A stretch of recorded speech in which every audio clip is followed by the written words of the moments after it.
நீங்க எல்லாம் வீணாக்கிட்டு போயிட்டீங்க, நான் அதை சரி பண்றதுக்கே எனக்கு நேரம் ஆகும். ஆமா, எனக்கு டைம் கொடுங்க கேட்பாரு. ஸ்டாலின் தன் தலையை தானே கொல்லி வச்சுக்கிறார் போல தெரியுது. கோபாலபுரத்து வாரிசு தென்சிங்கம் கனிமொழி அவர்களும் தனித்து நிற்க வேண்டும் அப்படின்னு சொல்றாங்க. இன்னைக்கு திமுக மேல ஒரு கேள்வி வருது இல்ல, நீங்க இத்தனை காலம் கூட்டணி கட்சியோட தயவோடு தான் நீங்க இருந்தீங்க அப்படின்ட்டு. அதை ஒரு நான் சொல்றாரு. சோ அப்ப நம்ம தன்னை நிரூபிக்க வேண்டிய கட்டாயத்தை திமுக இருக்கிறது. சரி சார், திமுகவின் சரித்திரத்தில் சட்டமன்ற தேர்தலில் கூட்டணி இல்லாம ஜெயிச்சிருக்க. அடுத்து வரப்போ இடைத்தேர்தலோ உள்ளாட்சி தேர்தலோ தனித்து போட்டிக்கிட்டால் அப்போ உங்களுக்கு தெரிஞ்சிடும் திமுக எந்த அளவு செல்வாக்குன்ட்டு. திமுகவை யாராலும் அழிக்க முடியாது. விஜய் இருக்காங்க, ஸ்டாலின் இருக்காங்க, எடப்பாடி இருக்காங்க, இப்ப அண்ணாமலை வேற இருக்கிறாங்க. அப்படி இருக்கிறப்ப இவ்வளவு பெரிய மகா தப்பு ஸ்டாலின் செய்தார், திமுகவை அழிந்து போயிடும். கிட்டத்தட்ட அதே மாதிரி தாவேக்கா இன்னைக்கு ஆட்சி பிடிச்சி அதே மாதிரி தானே. அவங்களுக்கே தெரியாது ஒரு புரட்சி வரும், ஒரு மாற்றம் வரும் அப்படி இதெல்லாம் பண்ணிச்சு. ஏன் ஒட்டுமொத்தமா வெளிப்படையா கேட்க வேண்டியது எடப்பாடிட்ட வந்து, ஐயா எங்கள்கிட்ட நம்பர்ஸ் இல்ல, உங்ககிட்ட 47 பேர் இருக்காங்க, எங்களுக்கு நீங்க உள்ள இருந்து வந்து ஜாயின் பண்ணுங்க, இல்ல வெளில இருந்து சப்போர்ட் பண்ணுங்க கேட்க வேண்டியதுதானே. யார் தடுத்தாதை? எதிர்த்தால்தான் நம்ம ஆட்சிக்கு வர முடியும் கிளம்ப. இன்னைக்கு அந்த திமுக எதிர்ப்புங்கிறது எப்படி சதறி இருக்குது பாருங்க. அதை ஒரிஜினல் என்ன சொல்றாரு, திமுகவை முடக்கிறதுக்கு அவர் வேலை பண்ணிட்டு இருக்காரு. தாவேக்காவுடைய நோக்கமே அதுதான்.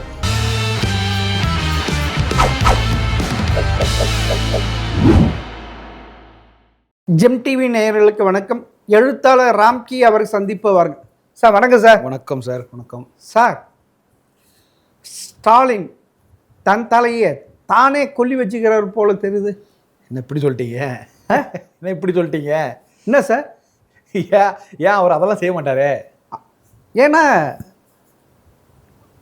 அதாவது உடன்பிறப்புகள் அவங்க அப்படிதான் சொல்றாங்க.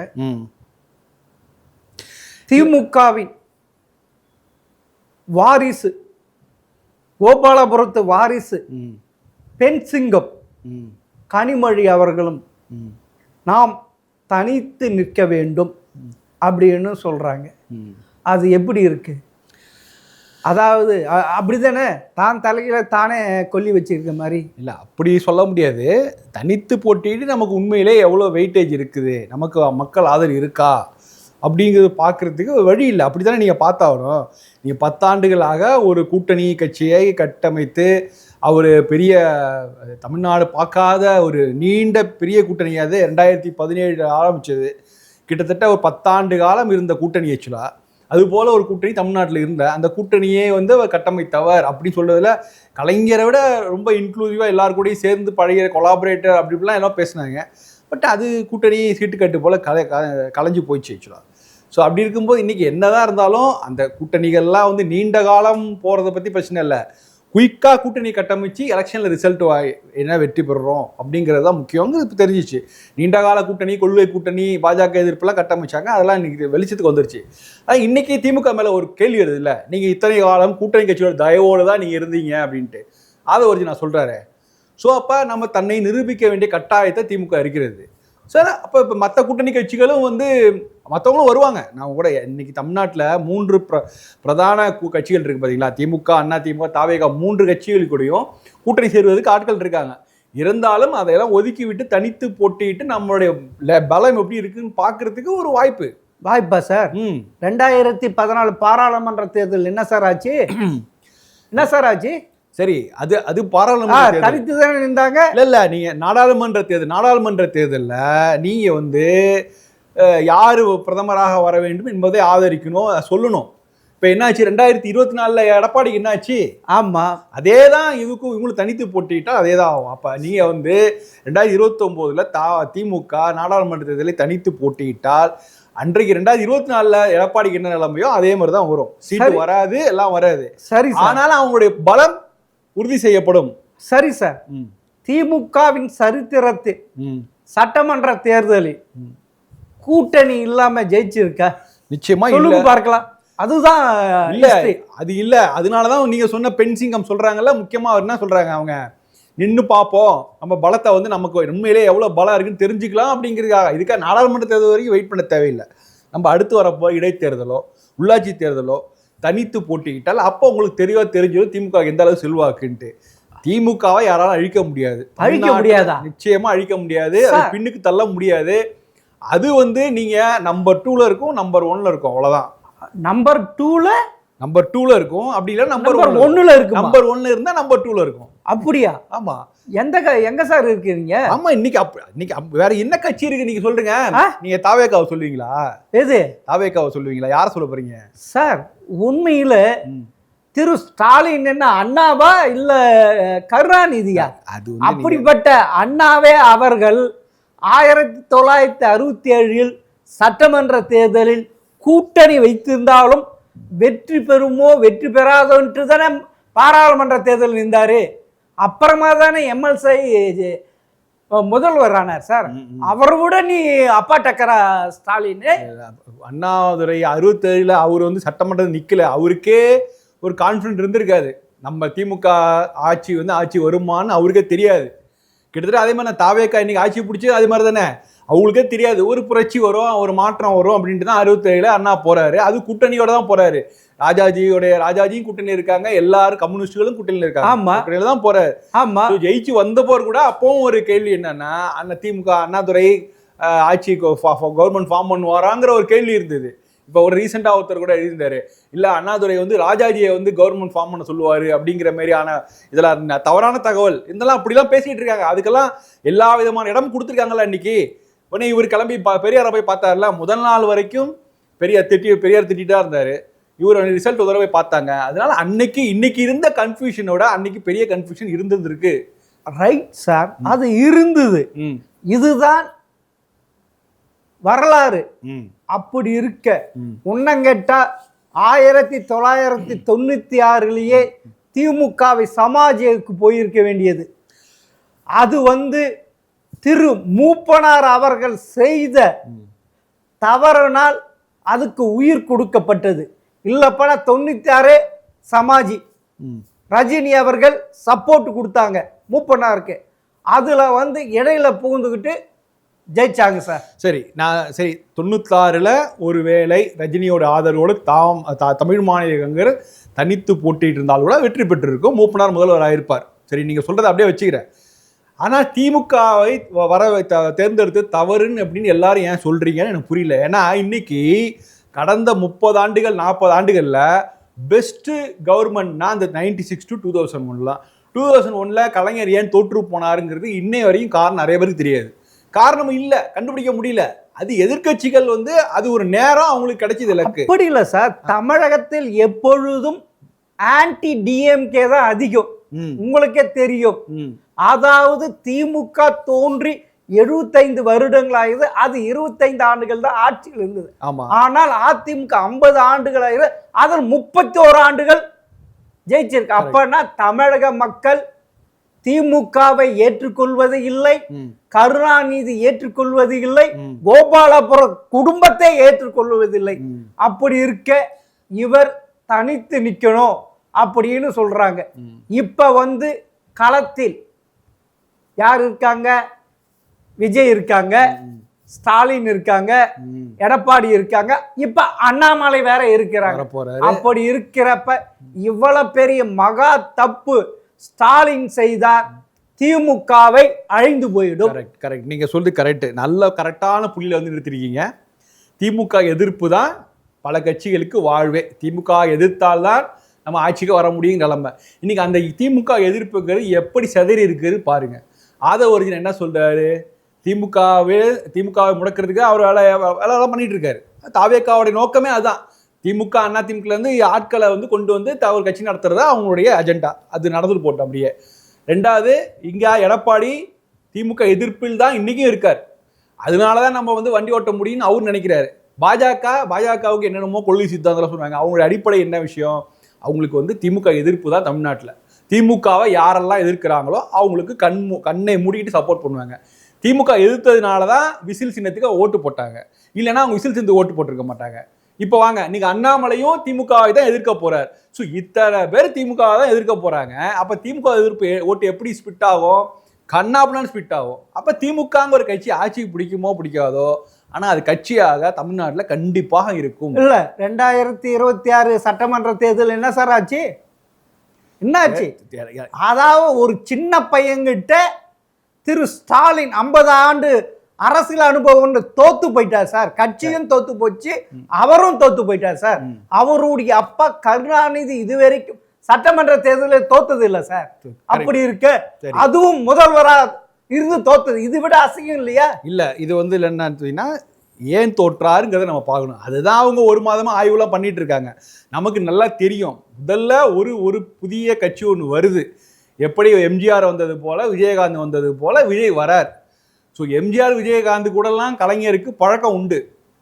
விஜய் கூட ஸ்டாலின் எடுத்த அறுப்பில் விஜய் என்ன சொல்றாரு? ஸ்டாலின் வீட்டுக்கு போகணும்னு சொல்றாரு. அவர் டார்கெட் முழுக்க திமுக தலைமை அப்படிங்கிறத அவர் அதை வச்சு தான் அவர் என்ன அரசியல் முன் வச்சாருன்னா, அவர்கிட்ட இந்த ஒரு கொள்கையா என்னவோ அதெல்லாம் கிடையாது. நாம வந்து முதல்வர் ஆகணும், ஆட்சியை பிடிக்கணும்னா நம்ம திமுக எதிர்க்கணும். நீங்க சொன்ன அதே தான் புள்ளி. திமுக எதிர்ப்பு தான் நம்ம கை கொடுக்கணும். இன்னைய வரைக்கும் ஏன் எலெக்ஷன்ல ஜெயிச்சு இவ்வளவு தூரம் சிஎம் ஆனதுக்கு அப்புறமும் எனக்கும் திமுகவுக்கு தான் போட்டின்னு ஏன் சொல்றாரு? ஆமா, உண்மை அதுதானே. இப்போ உன்னங்கட்ட 2029 பாராளுமன்ற தேர்தலும் சரி, 2031 வருகின்ற சட்டமன்ற தேர்தலும் சரி, திமுகவுக்கு களமே இல்லை சார். அது இல்ல. உன்னங்கட்ட அரசியல் வரலாற்றில் முகலாய பேரரசு அக்பர், ஷாஜகான், அவுரங்கசீப் முடிஞ்சது கதை.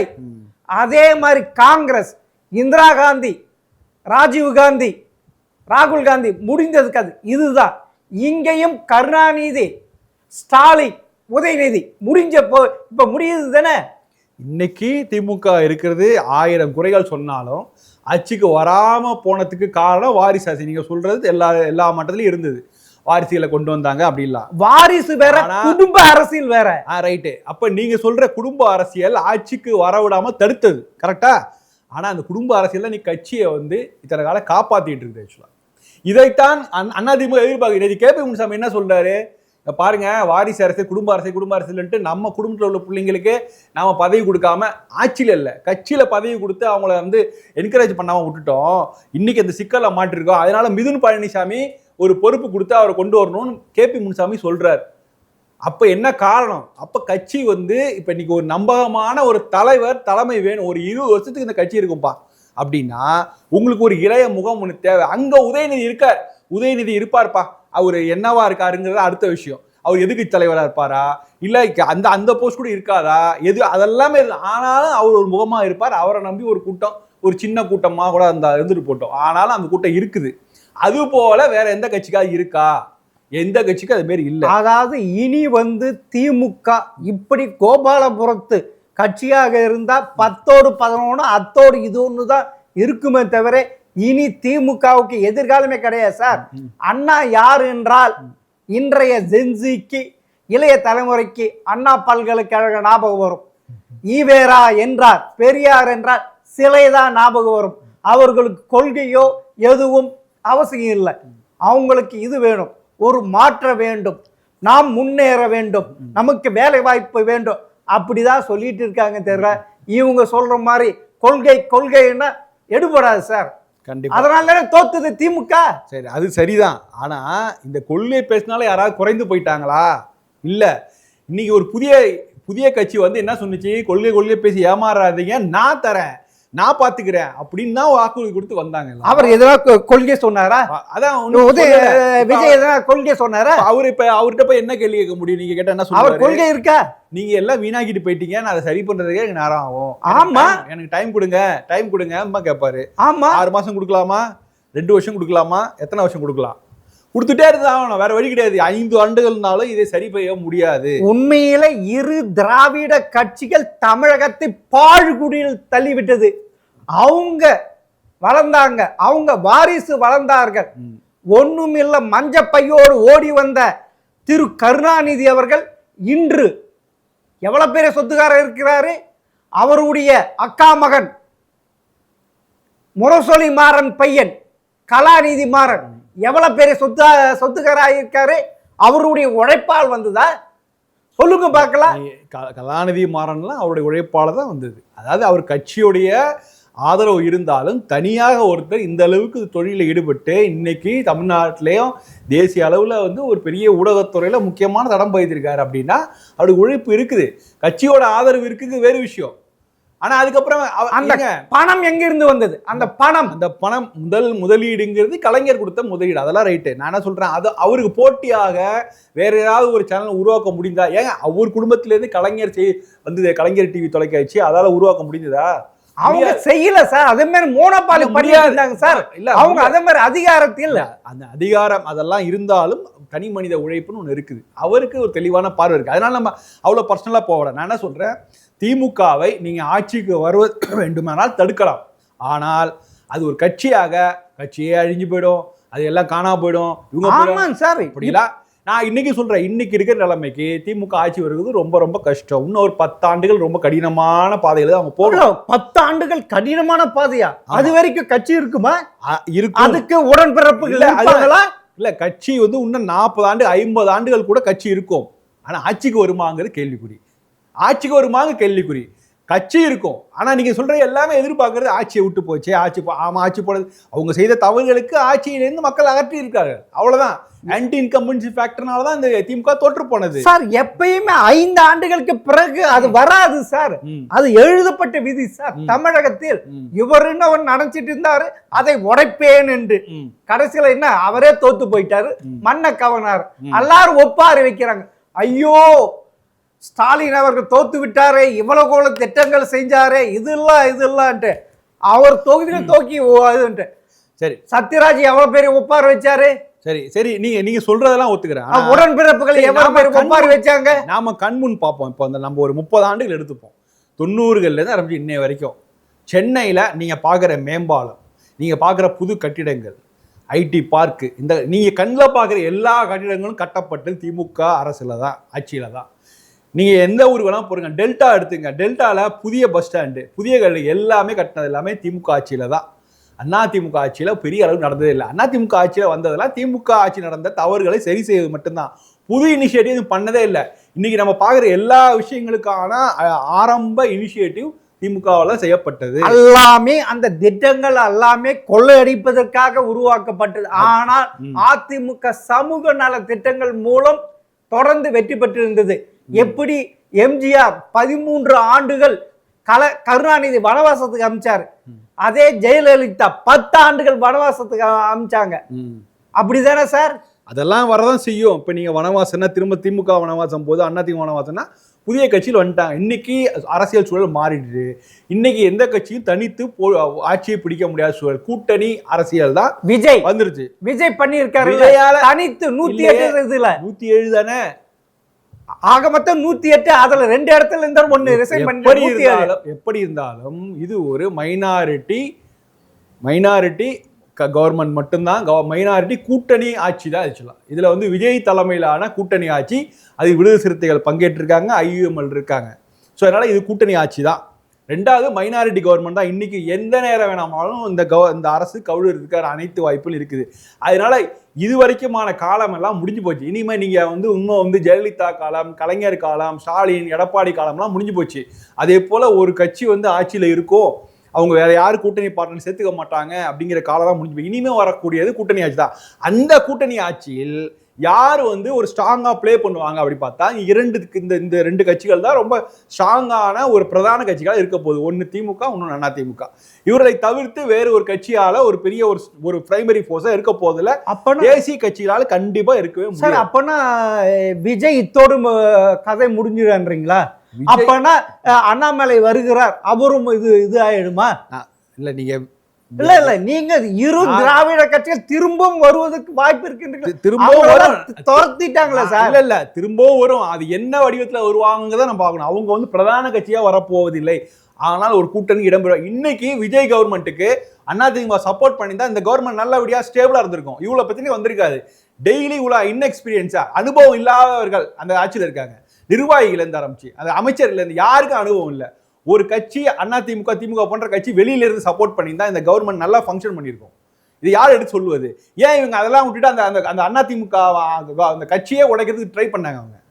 இதெல்லாம் பண்ணுச்சு. ஏன் ஒட்டுமொத்தமா வெளிப்படையா கேட்க வேண்டிய எடப்பாடிட்ட வந்து, ஐயா எங்கள்கிட்ட நம்பர்ஸ் இல்ல, உங்ககிட்ட 47 பேர் இருக்காங்க, எங்களுக்கு நீங்க உள்ள இருந்து வந்து ஜாயின் பண்ணுங்க, இல்ல வெளில இருந்து சப்போர்ட் பண்ணுங்க கேட்க வேண்டியதுதானே? யார் தடுத்தாது? அது கொள்கை எதிரி அதுல இருக்குது இல்ல, கொள்கை எதிரி பாசிச கட்சி அதுல இருக்கு இல்ல. பாஜக கட்சினா பாஜக தானே உங்களுக்கு கொள்கை எதிரி. அதிமுக என்ன உங்களுக்கு? அதன் மூலம் தானே வெற்றி பெற்றார்கள். அப்ப நீங்க அப்படின்னா நீங்க ஏன் அப்ப திமுக கூட்டணி கட்சியில சேர்த்துக்கிறீங்க? உங்க அரசியல் எதிரி தானே. அரசியல் இருந்து அண்ணன் தன் புழங்கிய ஒரு கூட்டணி கட்சியில கூட்டு வந்து அவங்க அமைச்சர்கள் சேர்த்துட்டு இருக்கீங்களே, என்ன காரணம் அது? அதாவது திமுக கூட வந்திருக்கும். ஏன்னா திமுக ஒரு தீய சக்தி, விஜய் ஏத்துக்கொள்ள மாட்டேன், அதனால அந்த கட்சி இப்ப கட்டுக்கோப்பா இருக்குது. டிவிக்கு ஆளுங்கள்ட்ட போய் கேட்கிறேன், நான் உண்மையிலே ரொம்ப நாளா கேட்கிறேன், தீய சக்தி என்னன்னு யாருக்காவது அர்த்தம் தெரியுமா அப்படின்னு. முதல்ல ஒரு தலைவரே சொல்லி கொடுக்கல தீய சக்தி என்ன அப்படின்ட்டு. ஒண்ணுமே இல்லாம ஓம் சக்தி பராசக்தி என்ன லாஜிக், ஒரு சும்மா டயலாக அது சக்சஸ் ஆகணும்னா அதை வச்சு உடனே தூர சக்தி, தூண்டு போன சக்தி, பார சக்தின்னு எதையாவது பேசி அதுக்கு என்ன அர்த்தம் சாமானிய அவனுக்குமே தெரியல. இந்த மாதிரி பஞ்சடேலாக ஓட்டுறதே இந்த கவர்மெண்டா இருக்கு. இந்த கவர்மெண்ட் இப்படியே தான் போய் இந்த கவர்மெண்ட் என்ன பண்ண போறாங்க வச்சு நம்ம அதை பத்தி பேசலாம். ஆனாலும் இனி வரும் காலங்கள்ல ஒரு திமுகவோ அதிமுக தவிர்த்து விட்டு ஒரு ஆட்சி வர்றதுக்கான வாய்ப்புகளே கிடையாது. அவர்களுக்கு ஆட்சிக்கு உள்ளிருந்தோ வெளியிலிருந்தோ நிச்சயமாக அவருடைய ஆதரவு தேவை. சார் அவங்ககிட்ட தான் சார் எக்ஸ்பீரியன்ஸ்னு ஆட்கள் இருக்காங்க. அது எக்ஸ்பீரியன்ஸ் இல்லனா சார், எக்ஸ்பீரியன்ஸ் இல்லனா ஒண்ணு நடக்காது சார். 2.5 கோடி இளைஞர்கள் அது பார்க்கல சார், 2.5 கோடி எதுவுமே பார்க்கல சார். அதுதான் சார் பிரச்சனையே. இப்ப நீங்க அதுதான் பிரச்சனையே. நீங்க எல்லா இளைஞரையும் கூட்டு வச்சுன்னா நீங்க பஸ் சரியா டயத்துக்கு போதா, பஸ் கிடைக்க மாட்டேங்குது, வீக்கெண்ட்ல மக்கள் கஷ்டப்படுறாங்க, கரண்ட் கட் ஆகுது, எது கேட்டா என்ன நடக்குதே தெரியல. ஒரு அனுபவம் உள்ளவர்கள் இந்த துறையில அமைச்சர்ல இருந்து ஆரம்பிச்சு கீழ் கடைக்கோடி ஸ்டாப் வரைக்கும் அனுபவம் உள்ளவர்கள் அனுபவம் வந்துரும் சார். 1967 அண்ணா ஆட்சி அனுபவம் அல்ல, அதுவும் புது ஆட்சி தானே. அதே மாதிரி 1977 அதிமுக ஆட்சி அதிகம் புதியவர்கள் தானே, பாடம் கற்பார்கள். ஒரு புதிய கட்சி வந்து நாங்க ஒன்றும் தூய்மையான சக்தின்னு சொல்லிக்கவே இல்லை, மத்தவங்கள தான் தீய சக்தின்னு சொல்றாங்க, நாங்க தூய சக்தி சொல்லிக்கவே இல்லை. இல்ல தமிழகத்தில் அப்படிதானே நினைக்கிறேன். அது ஒரு ஊழல் கட்சி, இன்னைக்கு அது வாரிசு கட்சி, அது ஒரு ஜமீன்தார் கட்சி, அது ஒரு குடும்ப கட்சி, அப்படிதானே நினைக்கிறாங்க மக்கள். இல்ல போன வாக்களிச்சு போயிருப்பாங்களே. பனையூர்ல பிரம்மாண்டமான வாஷிங் மிஷின் இருக்கா? மதுராந்தகத்திலேருந்து ஒரு 10,000 பேர் கிளம்பி வந்து அப்படியே வாஷிங் மிஷினில் போட்டு அவங்க அப்படியே வெளுத்து அப்படியே கொண்டு வந்து சேர்த்துப்பாங்களா? அவங்களாம் தூய சக்தி ஆயிடுறாங்களா? அவங்க அதிமுகலேருந்து வந்தவங்க தானே எல்லாரும். இப்படி திமுகலேருந்து அதிமுக இருக்கவங்களாம் வாங்க வாங்க வாங்க வாங்க வாங்கன்னு கட்சியில் சேர்த்துட்டு அவங்கள வச்சு எப்படி உங்களால் நல்லாட்சி தர முடியும்? நீங்க நல்லாட்சியே தர வேணாம் சார், இருக்கிற சிஸ்டத்தை காப்பாத்துங்க. இருக்கிற சிஸ்டத்தையே கெடுத்து வச்சிருக்கீங்க. நல்லா போயிட்டு இருந்த சிஸ்டம் அது. நீங்க புதுசா நான் அதை பண்ணுங்க இதை பண்ணுன்னு சொல்லிட்டு இந்த சிஸ்டமே ஃபங்க்ஷன் ஆக மாட்டேங்குது. அவ்வளோ பிரச்சனை இருக்குது. கரண்ட் கட் பண்ணுறது நீங்க இது பண்றீங்களா இல்லையா? இந்த சம்மர்ல எவ்வளோ கஷ்டமா இருக்கு. எல்லா நெட்ல வந்து பயங்கர ட்ரோலிங் போயிட்டு இருக்கு. அதான் கரண்ட் இல்லை, அடிப்படை தேவைகள் ஒரு மக்களுக்கு அடிப்படை தேவை. கரண்ட் இல்லை, பஸ் இல்லை, இதுதான். இதெல்லாம் இல்லவே இல்லையா தமிழ்நாட்டில்? எவ்வளோ பஸ் ஓடுது? ஏன் அந்த டயத்துக்கு வர மாட்டேங்குது பஸ்ஸு? ஏன் அந்த டயத்துக்கு வரல? இதுவரையும் கரண்ட் கட்டு கடந்த காலங்களில் தான் ஆற்காடு வீராசாமி இருக்கும்போது நம்ம அவரை ஆற்கட்டாருன்னு நம்ம கெண்டலே பண்ணோம்.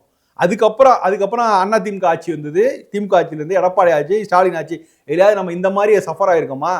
ஏன் இங்க மாதிரி வரோம்? என்ன ஒரு மாசம் என்ன அப்ப தலைமை மாற்றம் மட்டும் தானே நடந்திருக்கு சார். டிபார்ட்மெண்ட் இருக்கவங்களாம் அதே ஆளுங்க தானே. உங்களுக்கு சாட்டையை சொடுக்கி வேலை செய்ய வாங்க தெரியல, அதுதான் பிரச்சனை. சாட்டையை சொடுக்கி வாங்க தெரியணும்.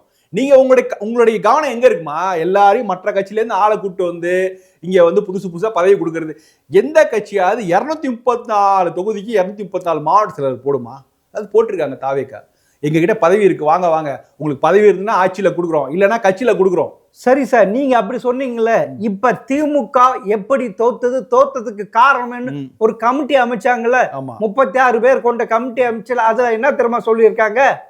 78 மாவட்ட செயலாளர் இருக்க 115 ஆக்குங்க, அப்படி 2 தொகுதிக்கு ஒரு மாவட்ட செயலர் அப்படி போட சொல்றாங்க சார். அப்படிதான் போட சொல்லுவாங்க. ஏன்னா இதுக்கு மேல அதாவது திமுக தலைமை கஷ்டப்பட்டு இவங்கள கண்ட்ரோல் இருந்தது. பதவிகள் அதிகமாக பிரச்சனைகள் நிறைய வரும், செலவு அதிகமா இருக்கும். கட்சியில இருக்கிற ஒரு கட்சி வந்து ஆட்சியில் இருக்கும்போது நீங்க கூடுதல் பதவிகளை கிரியேட் பண்ணிட்டு போனா கடைமட்டத்தில் பவர்ஃபுல் சென்டர்ஸ் நிறைய வருவாங்க, ஈகோ கிளாஷ் நடக்கும்னாலதான். அதனாலதான் திமுக பொறுமையா இருந்தது. திமுக ஆனா இன்னைக்கு கட்சி தோல்விக்கு அவங்களே காரணம்னா ஸ்டாலின் அவர்கள் அவங்களெல்லாம் வந்து ஒதுக்கி வச்சு எப்படி எடப்பாடி பண்ணார்ல, ஒரே ஒரு 4 பக்கம் அறிக்கையில 25 மாவட்ட செயலாளர்கள் தூக்கி தூர போட்டார். அது அந்த கட்சியினுடைய இது. அந்த கட்சி அவரே எடப்பாடிக்கே தப்பி பழிச்சிருந்தார் சார். சிவி சண்முகம், வேலுமணி, விஜய் பாஸ்கர் கரெக்டா கொண்டு போயிட்டு நீ பொதுக்கூட்டத்தை கூட்டு, பொதுச் செயலர் பொது கூட்டுதான் அவருடைய சீட்டு கீஞ்சு போயிருக்கு ஏன் சார். பொதுக்குழு கூட்டணும்? ஆ? ஏன் பொதுக்குழு நீ கூட்டணும்? தோத்துட்டு இருக்க 11 தேர்தல இல்ல, தோத்துட்டு இருக்கல அதிமுக. இல்ல இங்க பாருங்க, சிவி சண்முகமும் விஜயபாஸ்கரும் தங்கமணி எவ்வளவு வீக்கா இருக்காங்கன்னு தெரிஞ்சுக்கோங்க. ஓபிஎஸ் அவர்கள் விளக்கப்பட்ட போது அவர் நான் போட்டி பொதுக்குழுவை கூட்டுறேன்னாரு. உங்களால போட்டி பொதுக்குழு கூட்ட முடிஞ்சுதா சார்? அப்படி கட்சியை கட்டுக்கோப்பா வச்சுக்கிட்டு எப்படியாவது இருக்கு. 90% எல்லாருமே வந்து நிறைய பேர் அப்பவே எடப்பாடி பின்னாடி தான் இருந்தாங்க. இன்னைக்கு முழுக்க கட்சி முழுக்க எடப்பாடி கண்ட்ரோல்ல இருக்குது. இவங்க சிக்கி தவிக்கிறாங்க. அவசரப்பட்டு முடிவெடுத்து விட்டார் வேலுமணியும் சிவி சண்முகம் எல்லாம். இப்ப என்ன பண்றது தெரியல, போற வழி தெரியல. அவங்களுக்கு தடுமாறிட்டு இருக்காங்க. அப்பனா திரு ஸ்டாலின் அவர்கள் அவசரப்பட்டு அதிமுகவிலிருந்து வருவர்களை வாங்க வாங்க வாங்கன்னு சொல்லிட்டு இந்த 2026 சட்டமன்ற தேர்தல் அதிமுகவிலிருந்து வந்த 19 பேருக்கு சீட்டு கொடுத்தாங்க சார். ஆமா.